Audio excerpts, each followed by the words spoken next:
The following episode will contain spoilers. You have been warned. You're listening to Cinema IRL, the podcast that throws you into the movie and asks the question, what would you do? A movie about international terrorism. Hilarious, right? Yeah, no. Amber and Scott discuss September 5th. And now, Cinema IRL. I wish I could switch places for just one day. What would you do? Put yourself in my shoes. How do we handle this? What would you do? Put yourself in my position. What would you do? Now it's your turn. Don't you just hate it when you're at an international athletic competition and all of a sudden, boom, terrorists? Okay, that was not my best. No, definitely Womp not. womp. Definitely not a comedic movie here. This episode, we are talking about September 5. And this film is looking at the 1972 Munich Summer Olympics. And the film follows an American sports broadcasting team that quickly adapts from sports to reporting live coverage of the Israeli athletes who were taken hostage in the Olympic Village at the Olympics. And this is based on true events type story of what happened in 1972 at the 20th Olympics. And I did a little back research on this afterwards, and this was pretty true to how it really went down. Like I can't see much that truly was glamorized for it. Now, there were parts that they left out, like they didn't go into details about how the snipers that they set up at the airport weren't well trained and didn't have proper equipment. Well, they did allude certainly to the fact that the German police were told what to do by the German army, but they didn't know how to use the weapons and they didn't know how to contain the situation. And this situation was watched on live television by about 1 billion people. Yeah. And while other stations were covering volleyball and swimming and all the traditional Olympic events, They were covering shooting. This sports team The wrong half of the biathlon. who was there to show the day's sports fell into this, oh my gosh, there's this breaking news story, and we don't see any reason to pass this off to people back in America so many miles and time zones away to cover something that's literally yards away from them at the Olympic Village. Yeah, I mean, so let me get this all out because I know you, and you'll take a little offense to what I'm about to say, so let me clarify. Imagine that. Journalists are journalists. And you might be a news journalist, you might be a sports journalist, you might be other thing, but there is some journalistic training that goes into all of those things, so that it's kind of like if you're a doctor. If you may be an ear, nose, and throat doctor, but if somebody has a heart issue, you could probably do a passable job of figuring out what's going on and give them basic help. Same here. No, not the same here, because as you recall, the sports team had their cameras following the German police who were up on a roof and trying to get to a point where they could take out the terrorists, and they were broadcasting it live, and then all of a sudden they had this epiphany of, oh my gosh, there are TVs in the rooms at the Olympic Village, and are the terrorists watching what we are airing live of the people that are coming in to take them down, so they could actually be prepared? And so that whole operation got scrapped because the sports people did not have the training or ability to realize that them broadcasting something live was actually broadcasting it to the terrorists. In fairness, news wouldn't have done any better with that, because this was literally, I think they would have. Literally the first time that something of this nature had ever been broadcast live. There was no training. Nobody had training on this. It never freaking happened. So, yeah, you're just kind of rolling with it in there. And I think, like, also when you're that close to it, you're making judgment calls on the fly with the information that you have. And you're in a foreign country. These folks were in Munich, and they did not speak the language, with the exception of one translator, Marianne, Yeah, who the hell keeps one translator around?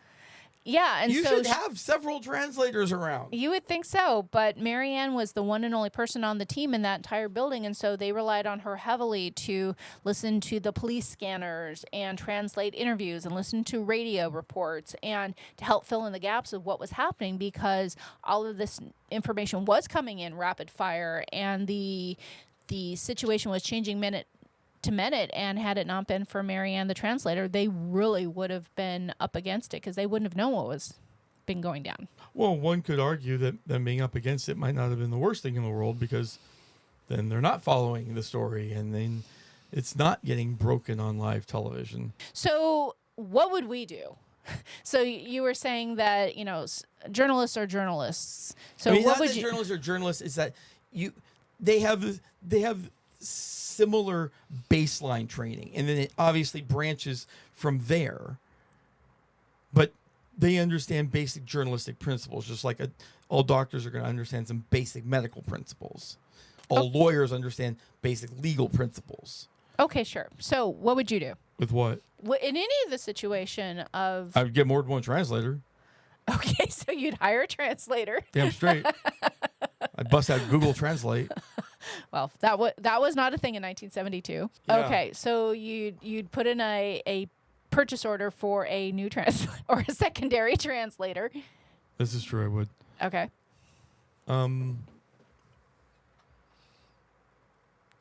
I mostly agree with how it was covered. I actually do. Given the time, given the situation, given the political background behind everything, both it being in Germany and it being a Palestinian-Israeli thing, if I'm them, I'm going to try to cover the story as well. Because, in the end, journalists are journalists, and you want to get the story. Now, even a sports journalist wants to get the story. Now, normally, the story that they want to get deals with sports. Well, and Jeff, the producer, absolutely wanted to get the story, and unfortunately went against what was the new standard of getting information validated from two sources, and didn't wait for that, and had the talent announce that the hostages were free. And as we are hearing. Well, that was their red tape word to not be fully accountable for it. But yeah, they said that the hostages had gotten away and that they were free. And that was after Jeff, the producer, was told, no, let's wait for citing and verification from two other sources. And then after they announced it, then they started getting information from other news sources that the hostages were free. But those other news sources were reporting what ABC had just reported. So it's a cycle. And so you want to know, what would you do if I were in those shoes?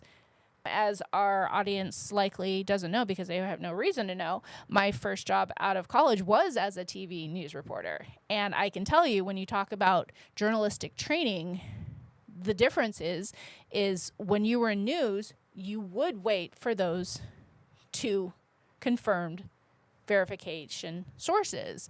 And they had a conversation with Jeff about, basically, do you want to be first or do you want to be right? It's not about just getting the story and getting that in first. And I think that's probably one of those factors that sports crew wasn't equipped and didn't have that same journalistic integrity that might have been pounded into the news department. Okay, so all sorts of things are going through my head right now. Number one is I don't even know what show this used to be that I used to watch. I think it was some radio show. You used to watch a radio show? Yeah, I used to watch it with my eyes, where they had a little jingle, corrections and retractions. And that sounds like a morning show. Yeah, they have like a corrections and retractions section where, hey, here's all the shit we said that was a lie. Oh, okay. And we didn't mean to, but we said it because there's sounds like a morning show for sure. Also, have you ever seen the movie The Paper? Yeah, I believe so. Who was in it? Michael Keaton, Glenn Close. Oh, yeah, I have, but not for a very long time. So, it's about a newspaper, and they're running a story about this guy who got shot in a car and these kids that they arrested thinking they had it. And the best information they had when they went to run was that these kids were highly likely to be the perpetrators of this crime. So on the front page of their paper, they wrote, "Gotcha," with the kids' faces. Mm-hmm. In the middle of it printing, Michael Keaton's character got a quote, an anonymous quote from someone said, "These kids, they didn't do it." There weren't two verified sources on that one. You don't have gotcha on that case. Sometimes, even if you have the sources, you can be wrong. And in journalism, like, I know it's highly competitive. Well, and even more so now when you can publish news immediately. You want to be the person that breaks it. Like everyone always wants to be the person that breaks news. Hell, I follow sports news, NFL news all the time. And it's always, according to so-and-so, this is happening. Right. Tom Pelissero said, blah, blah, blah. Well, and I think journalistic ethics are greatly shaped by the news organization and the people in leadership. And obviously, this is a topic that I know a lot about because in addition to being a TV and radio news reporter, I've also worked at the Los Angeles Times. So I know that different news outlets have different standards. Yeah. And some of them have a mentality of, we've got to be first. And some of them say it's okay if we're second and we're right because people will remember who got it wrong. So, so much of it is culture based. But I think everyone gets it wrong every once in a while. Like every once in a while, something's going to happen. You're going to get it wrong. Like you think you're right and you end up being wrong. And I agree. The people who are more careful about it are going to be wrong less often, obviously. But I think as the public, let's look at COVID. Fauci told us we didn't need masks. No big deal. And then he was like, hang on. We have better information now. Y'all should wear masks. And there were some people that were stuck. Well, he said we didn't need to wear masks. Well, yeah, he issued a retraction. Oops. Thought I was saying the right thing. Now I know I'm not. And sometimes it's okay to run with the information you have if you truly believe that it's what is the best and correct information. And sometimes it is a question of how right do we have to be? Do we have to be 51% right? Do we have to think 51%? Or do we need to be 75%? Do we need to be 99% to run with something? And I think the public understands that to a point, unless you're like issuing a ton of retractions all the time. Yeah, if you're doing it all the time, then eventually you are going to lose your trust. Well, and that's why that phrase that you pointed out earlier is "as we're hearing" is kind of that disclaimer. Yeah, it's your disclaimer. It's your get out of jail free card of saying this is what we heard, and now ... this is what we know. Oh yeah, the word allegedly has become that. We could say whatever we want about you. This person went in and raped his wife and his kids and then murdered them and strewn their guts all over everything. Allegedly. Oh, yeah. Even when there's camera evidence, even when there's 20 eyewitnesses, we still have to use allegedly. So it's kind of that. But. And in this case, as you alluded to earlier, this was unprecedented. So they were even having to have the conversations of, oh my gosh, if someone gets shot, do we show it? And that's a line that goes back to what I was discussing about culture and the news organization that is making that decision, because some would say absolutely show it and some would say no, that we can get out the information without showing it. Yeah, I think it's context for sure. And also ethics, the ethics of the organization that's making that decision. God dang it, I had a point I was going to make. That's fascinating. I don't remember what it was. It's live, boys and girls. It is live indeed. So yeah, I what would I do if I was the producer in this situation trying to make these calls? Yes. I got my point back. Okay, great. Round of applause. So I think there's also the question of releasing good news versus bad news and it not necessarily being right. Mm-hmm. Listen, people dying, not good. I think it is far worse to report that everyone's dead and then come back later and say, nope, sorry, everyone's alive. Because I think people would take that mistake, though, opposed to dead. Nope, well, still dead. They would take it, but like you don't want to be. I mean, because what that could do to the parents, the trauma that could cause parents could be like insane trauma that didn't need to happen. Mm-hmm. No one's ever been traumatized by getting happy. Well, I mean, in this case, the families heard that, hey, everyone's safe, and likely breathed an enormous sigh of relief and that they're safe. And then, hey, when you're feeling okay again, then pow. No, I'm sorry, everyone died. But listen, hearing everyone died, I don't think it's any worse hearing it as a correction than it is hearing it as the initial thing. It's a terrible situation. It's freaking awful no matter what. Yeah, I don't ever want to be on the receiving end of that information. But you don't want to put somebody through that and have it not be correct. Like if you're telling somebody that somebody's dead, they better be dead. Yeah.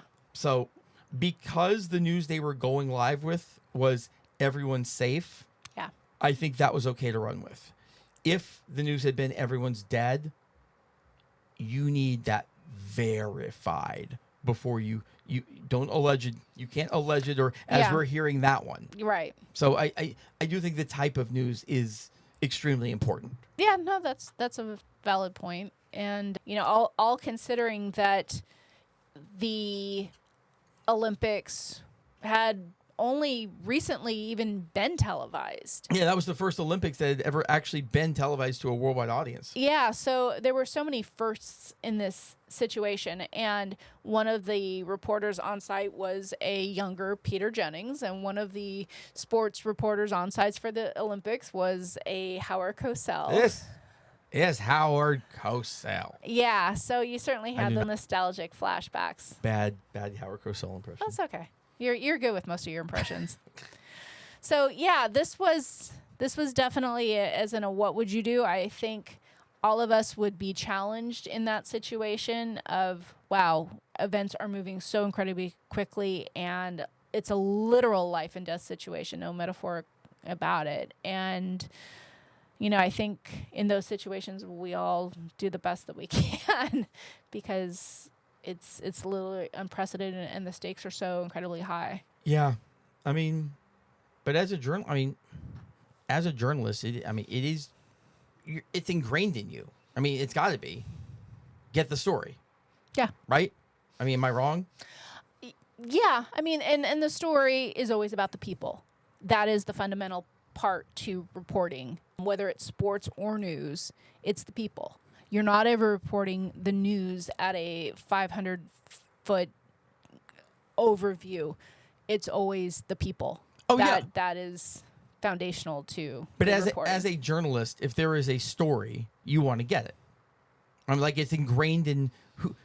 I mean, if you go that direction with your life, you are probably that type of person that's like, I got to get the story. Yeah, and I think a lot of it boils down to curiosity. Yeah. I know I'm an extremely curious person, probably to a fault, which I imagine you would attest to, of what I say, why? Why does that That's work? also probably why you went into journalism. Yeah, and it's also a very good transition to coaching, which I do now, is the same kind of thing as why. Why do you feel that way? Why is, this important to you? It's the same skill set that served me in news that I think works really well for me in coaching, is a natural curiosity. So regardless of what kind of journalist they are, like, they're not going to sit back and be like, no, we're not going to get that story. They're going to go get they're going to go get that freaking story. Like you couldn't tell them, you know what, leave this one alone. Yes, there's gunshots. I mean, hell, you get people that are so committed to it that's why we have seen several movies about war journalism. Yeah. People are willing to go into active combat zones where they could be easily killed. And, nope, gotta get the story. In those situations, it truly is about sharing the information that people should need to know, because the role of news and reporters is so incredibly important, because there are things in life and society and governments that happens in the shadows. And journalists play such an important role as bringing information to light that the public would have no hope of knowing otherwise. So kudos to anyone who pursues a career in journalism, and especially in 2024, because here's the thing. Well, everyone's a journalist in 2024. I mean, in 1972, your TikTok videos are journalism nowadays. Peter Jennings says something. Peter Jennings has been dead for quite some time. Well, but in 1972. Oh, I thought you said, my mistake. Walter Cronkite says something, things like that. Everyone's going to be like, yep, that's what happened. Yeah. Now in 2024, you say something, oh, that's just the liberal media, or that's just the conservative media, or that's just the, like, it's hard to be a journalist these days, because God forbid you should have an opinion or a slant, or a story just is slanted one way or another. Like, there are stories that just are right-leaning or are left-leaning. Well, and I think that's an important distinction, is so much news nowadays is not journalism. It's hit pieces or opinion pieces labeled as news, but it's not journalism. Yeah. In its truest, highest integrity form. Yeah, and everyone is so turned off by partisan politics in the media that, I feel bad for anyone truly getting into journalism, like actually going to school and being like a true, honest-to-God journalist these days, because, that TikTok account is not journalism, folks. No. We hope you enjoyed our episode. Thank you for listening. And to catch all the new episodes, please subscribe. We release 2 to 3 episodes weekly, so we'll have new content regularly. Until next time.